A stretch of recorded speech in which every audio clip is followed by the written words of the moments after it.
Welcome to Your World Within Daily. I'm Eddie Pinero, and in this episode, I want to talk about a quote from William James, who states, "To change one's life, start immediately and do it flamboyantly." I'm going to talk about why that idea has been so powerful in my life and how, when implemented in yours, can provide incredible value.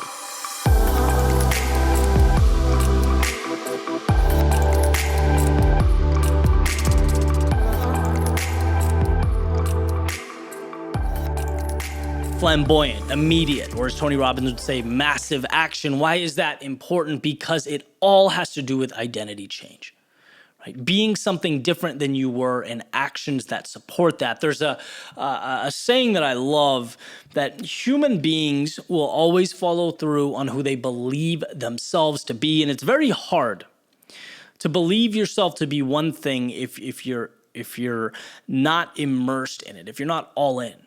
It's hard to say you're something if you're on the fence, if you're tiptoeing, if you're hedging your bets. And so to act immediately, swiftly, to move and then allow the details to catch up, to be flamboyant about it, confident about it, to own it, helps you create a new narrative, right? Build a new character, a new story.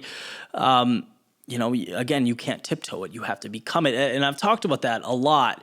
It's interesting. It's why I talk about like people that say they're, morning people. Oh, I haven't had my coffee. It's before 10. I'm not a morning person. I'm an introvert. I would never do well in a room like that.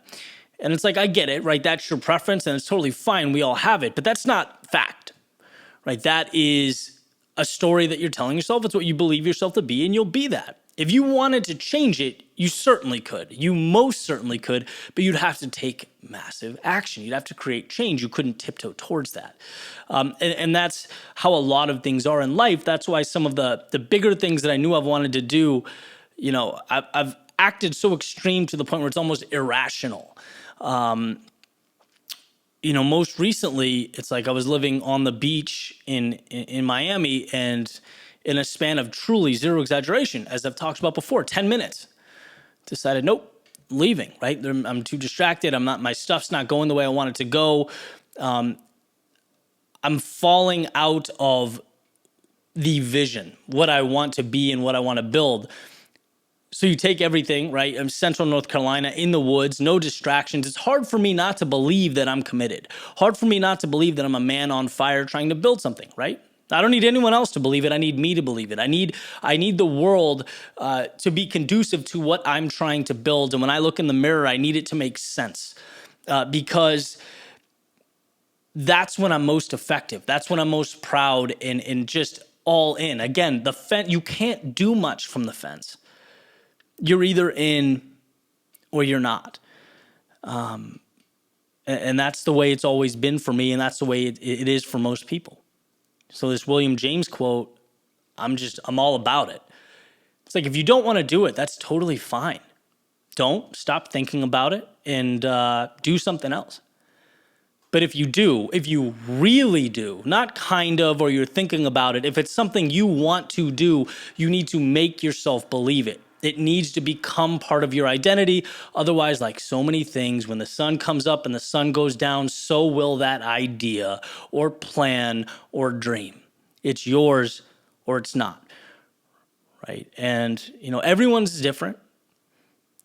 Some people can't make that type of jump. Their lives are different. Some people's goals or priorities don't require that type of jump, but you most certainly can take steps. You most certainly can make the transition feel more real, more permanent, so that you have some skin in the game, right? You're invested. See, the trick isn't to do something, it is to be something. And those actions all have to manifest into who you are and what you're trying to be. Your actions will always follow your identity, right? They are interlocked. That's why if you want to become something, your actions have to be just as drastic as that vision. Otherwise, that disconnect will prevent you from capturing the opportunity that's possible. So if you want it, be immediate, be flamboyant, take massive action, and go get what's yours. It's out there, and I'm rooting for you. All right, I hope you enjoyed this podcast. If you did, please rate, subscribe, review. Helps me get this thing out to the world. I appreciate it, guys, and I will catch you on Monday.